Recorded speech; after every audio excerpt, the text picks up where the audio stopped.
بسم اللہ الرحمن الرحیم۔ آٹھویں امام کا دور اس اعتبار سے کہ جہاں بنو عباس کی سلطنت رہی اور یہ سلطنت ایسی کہ جس میں بنو عباس کے مظالم تاریخ سے چھپے نہیں رہے، اتنے مظالم رہے کہ جس تجزیہ لکھنے والے نے، اور ایک نہیں، جنہوں نے یہ مظالم لکھے انہوں نے یہ تک جملے کہے کہ جتنے بنی امیہ نے نہیں کیے تھے اس سے زیادہ بنو عباس نے مظالم ڈھائے۔ ایسے مظالم، ایسے واقعات، ایسی تاریخ آٹھویں امام کا دور ہے۔ اور اس دور میں بھی، جس آٹھویں امام کے دور میں تاریخ کہتی ہے کہ امام کو بلا کر ولی عہد بنایا جا رہا تھا۔ دو تین جملے فقط، پوری تفصیل نہیں پیش کر سکتا، لیکن جب مولا کو بلوایا جا رہا تھا عجیب انداز تھا۔ جب پیغام ملا اور مولا کو مدینہ سے خراسان کی طرف سفر کرنا پڑا، مولا بڑے عجیب انداز سے مدینہ سے برآمد ہوئے تھے۔ میں انشاءاللہ اشارہ کروں گا مصائب سے پہلے۔ بڑا عجیب انداز تھا مولا کا کہ کیسے مدینہ سے برآمد ہو رہے ہیں، کیسے اپنا گریہ و ماتم کروا رہے ہیں، کیا انداز ہے۔ اور جب یہاں سے برآمد ہوئے پھر منزلیں کرتے ہوئے ایک مرتبہ خراسان پہنچے۔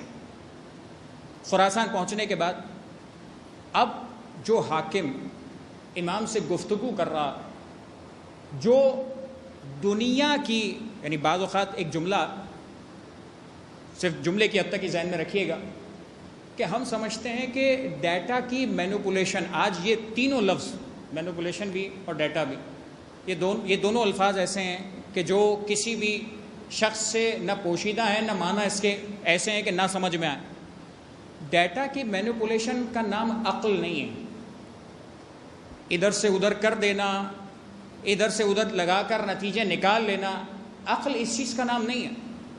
کس چیز کا نام ہے؟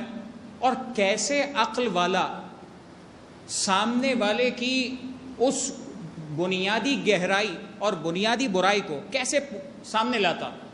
امام رضا علیہ السلام کی جملے سنیے گا۔ کہا کہ نے سوال کیا کہ ہم چاہتے ہیں کہ یہ خلافت آپ کے حوالے کر دیں، صحیح خلافت آپ کی۔ امام رضا علیہ السلام کے سامنے، یعنی آج بھی اگر یہ سوال کہیں کسی موقع پر آ جائے تو جواب کیا ہوگا؟ جواب دینے والا یقیناً 50 چیزیں سوچے گا کہ کیا جواب دے۔ بہت سارے امور ذہن میں آئیں گے، بہت ساری باتیں آئیں گی۔ امام رضا علیہ السلام، میں نے پہلے جملہ کہا تھا، جو کام رسول کرتے ہیں وہی کام مولا کرتے ہیں۔ اور 12 کے 12 ائمہ معصومین جس زمانے میں، اور اسی لیے جب اللہ کے رسول نے، آپ نے جابر کی روایت سنی ہے کہ جنہوں نے اس معاملے میں تھوڑا سا پس و پیش کیا تھا کہ امام حسن علیہ السلام کا معاملہ آیا، پس و پیش کیا، امام حسین علیہ السلام کا معاملہ آیا، پس و پیش کیا، ان کو باقاعدہ اللہ کے رسول نے بعد میں ہدایت دی۔ معاملہ کیا تھا؟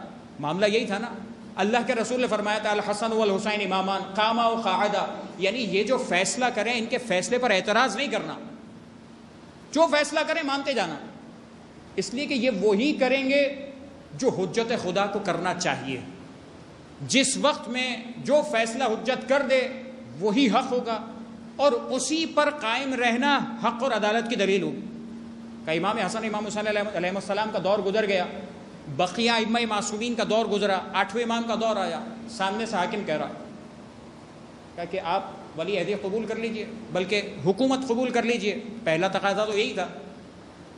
امام نے جواب میں وہ جو اندر چھپی ہوئی بات تھی ظاہر کر دی کہ اگر یہ جو حکومت کی تو بات کر رہا ہے کہ تو مجھے حکومت دینا چاہتا، یہ حکومت آپ کے حوالے، کا ایک بات مجھے بتا، اگر یہ حکومت پروردگار نے تجھے دی ہے،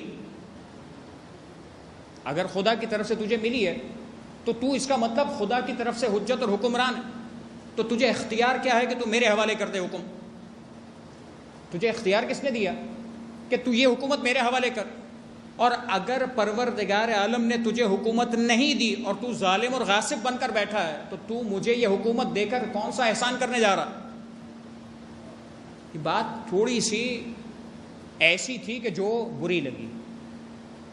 سامنے سے انداز ایسا تھا کہ امام نے یہ بات بیان تو کر دی کہ یہ حکومت، اس کا مطلب یہ ہے کہ اگر تجھے خدا نے دی، جو کہ حتمن نہیں دی، خدا نے تو نہیں دی، ان جتنے بھی سلاطین ہیں، جتنے بھی حکمران ہیں، انہیں خدا نے تو حکومت نہیں دی، یہ تو خود کوئی فوج کے بلبوتے پر، کوئی کسی بلبوتے پر حکومت حاصل کیا کرتے ہیں، اور تاریخ یہی رہی۔ تو حکومت جو اصل میں حجت خدا کا حق ہے، کہ تجھے تو حق نہیں دیا، کہ جب حق نہیں دیا تو میرے سامنے یہ حکومت پیش کر کے دنیا کے سامنے یہ بتلانا چاہتا ہے کہ ہم نے یہ حکومت فرزند رسول کے حوالے کی ہے۔ اب بات سمجھ میں آئی، اور رخ پھیرنے کی کوشش کی کہ جب تک میرا اختیار ہے میں کبھی اس حکومت کو قبول نہیں کروں گا۔ اللهم صل على محمد وآل محمد